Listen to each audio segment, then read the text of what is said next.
দাদা কি দেখছো এখানে? এইমাত্র দেখলে একটা পুলিশ গাড়ি চলে আসলো, আসার পরে দেখলে একটা আসামিকে লাভালো। কোথা থেকে নিয়েছে? এটা নিয়ে আসলো বৈশাখ কোর্টের থেকে। হ্যাঁ, নিয়ে দেখলাম এই কৃষি মান্ডিতে আমাদের এখানে হিয়ারিং হচ্ছে, হিয়ারিং করে তাকে দেখলাম আবার গাড়ি করে নিয়ে আবার থানার পুলিশ নিয়ে চলে যাচ্ছে।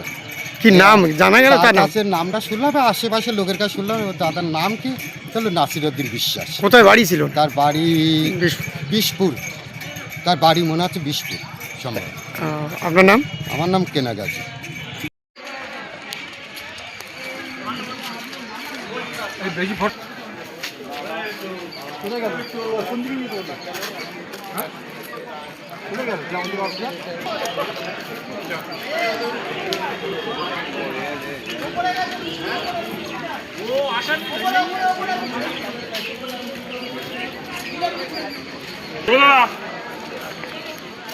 গাড়িতে